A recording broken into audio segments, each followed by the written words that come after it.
This is a C2 nib. You can see it's a bronze or brass with an inlay here, and three times, which makes it like a music nib today. So this is like a nib on top of a nib for dip pen. Show you a little bit more here. Oh, the lighting's not the greatest. The nib's older. Here's a nice one. That's a better example. I'll show you how you use these. This is like what I would want to use. It's like a stub nib and for calligraphy. A little fancier. Here's one for italic. You can see it as it's like a finger and a finger's part on the tines. It's not flipping you off. I'll show you how that works. See, it's like a, see the tines go together. And that's like a breather hole. It doesn't work very well. This is one used for really fine scripting. That's what I learned on. Press it into your nib holder or your pen, as we call it today, like that. And I'm going to show you what you do. So you have this top part and that bottom part. A lot of people try to ink this. Okay. And you could do that. But do you notice how this is shorter than that? So that tells you that you're going to be writing like this. So what you want to do is, I'm not going to dip the pen. You want to put a little bit of ink right here in this channel. You want to get it on this brass around it. That's going to hold your ink. You don't have an ink reservoir like you do in a regular pen. So that's going to be what you have to work with. And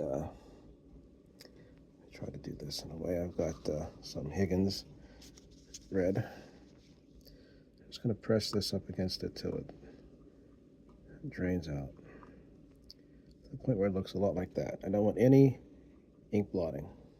Okay. In the old days, you would dip a pen to get it in this variation. So I'm going to write, if it will. This is doing it more of a architect. Really, you would write like this, okay? I'm going to do this just like this.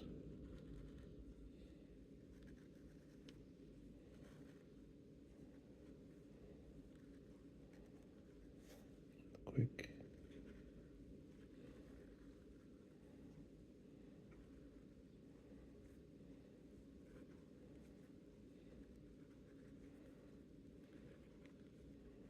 See, I'm starting to railroad there a little bit.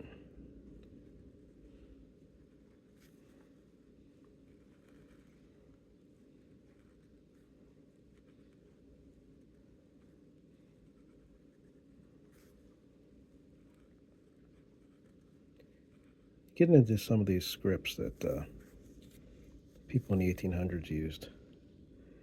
You look at some of these documents, you really have to think like, you know, George Washington or you name the person in history. Writing letters, especially in the field. It's raining out.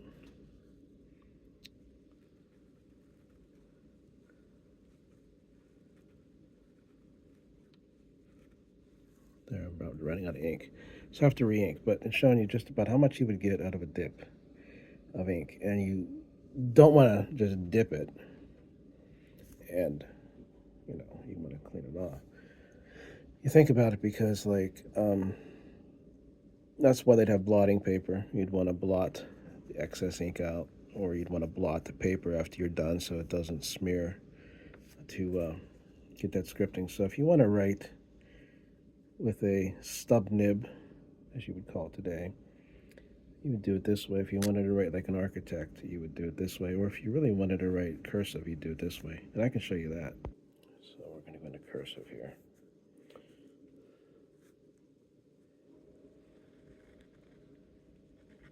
Just going to run a lot because I didn't dry it, and that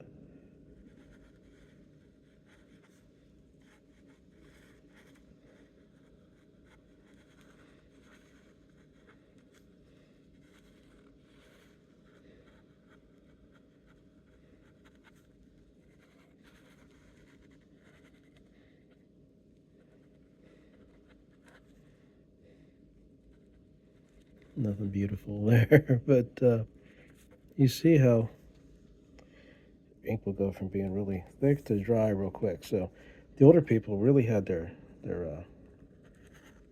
mind on this, and they knew how to play with it.